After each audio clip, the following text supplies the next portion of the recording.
BCA, BCom computer కోర్సులో 100% placement లభించే ఏకైక డిగ్రీ కాలేజ్ కూకట్పల్లిలోని ఐక్రియేట్ డిగ్రీ కాలేజ్. నమస్తే, welcome to Suman TV. Tirumala Tirupati Devasthanam సంయుక్త కార్యనిర్వహణ అధికారిగా సిహెచ్ వెంకయ్య చౌదరి నియమితులయ్యారు.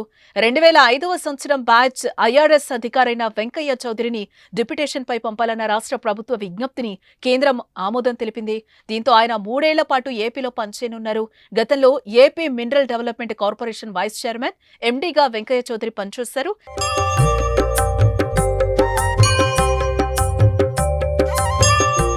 సాధారణంగా టీటీడీ ఈఓతో పాటు తిరుమలకు ఒకరు, తిరుపతికి ఒకరు చొప్పున 2 జేఈఓలుంటారు.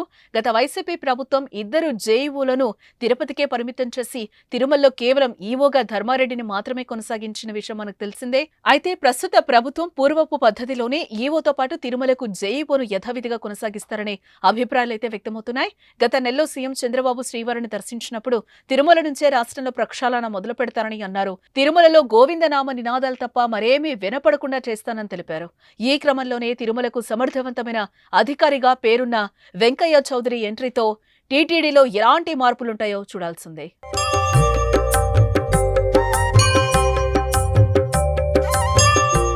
సుమన్ టీవీలో మీ పర్సనల్ అండ్ బిజినెస్ ప్రమోషన్స్ కోసం కింది నెంబర్కి కాంటాక్ట్ చేయండి.